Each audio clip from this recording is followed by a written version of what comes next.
Welcome back. Hollywood actress Sydney Sweeney has come under fire for appearing in an advertisement that played on the word genes, and genes as in DNA. Some lefties have taken great offence to the advert. Some say it's racist, others say that it promotes eugenics and white supremacy. And now President Trump has weighed in. Have a look. If Sydney Sweeney is a registered Republican, I think her ad is fantastic. Okay, thank you very much, everybody. Thank you, Mr. President. All right, joining me now to unpack this and more is Sky News contributor Kosha Gada. Kosha, the president has now weighed in. This has been a big controversy in the States. It sure has.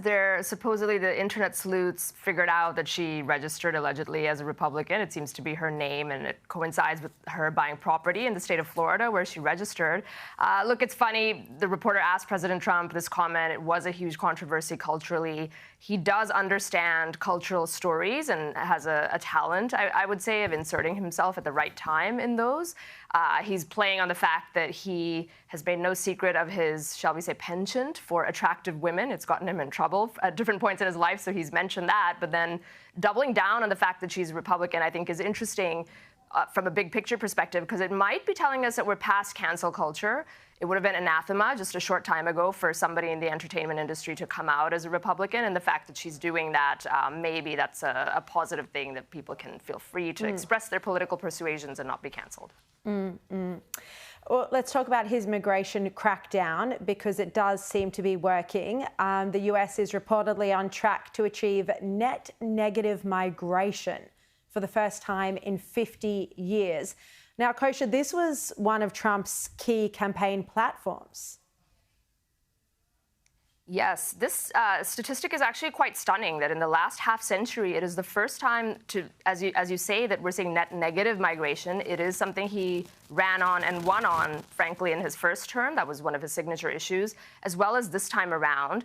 And it's also remarkable because what it's doing is it's really challenging, Shari, what I think has become a truism or an axiom for the better part of the last half century in all Western spheres, that immigration is necessary for growth economically in countries that have larger aging populations in the West. It's necessary for cultural enrichment, and diversity is our strength, and multiculturalism and all of that. And it's really interesting that he is really testing that, challenging that, doing what the people want and voted for. And it's going to be very interesting if this continues to hold and not see any detrimental effects to the U.S. economically. It really is showing a big playbook to leaders in other countries, including here in Australia, to really take a look at immigration policy and seeing if similar things might be warranted elsewhere. Well, here, of course, the immigration has propped up the budget and was the only thing that kept us out of recession.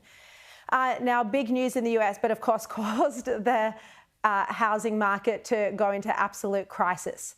Now, big news in the US as well, the resignation of Federal Reserve Governor Adriana Kugler, and it opens up a governor slot, which Trump can then select. Now, he's also sacked the Bureau of Statistics commissioner. Kosha, what are these resignations really about? So there are two slightly different reasons. The first one, she stepped down from the Federal Reserve. It does create an opening for Trump to appoint somebody, which would actually make the Federal Reserve Board balanced with 3 Democrat appointees and 3 Republican appointees. He's had a lot of animus with Chairman Powell, wants him to reduce interest rates. He did not do that. This maybe could be give him a little bit of an opening to increase pressure and influence in that regard. And then the BLS one, he basically fired her. She is a Biden appointee, fired her for quote-unquote sloppy work with too many revisions happening, he claims. Critics say that all of this means, that these agencies aren't independent and they're getting politicized. But I think what Trump and his supporters would say is everything's already been politicized. He's exercising Article 2 powers, which is he is free to fire people, certainly in the BLS case, and get somebody who he believes is going to be much more dispassionate or not political about reporting jobs numbers and not then revising them up or down in a way that might favor one person or one political party over the other. Right, Kosha Gada, thank you so much for your time.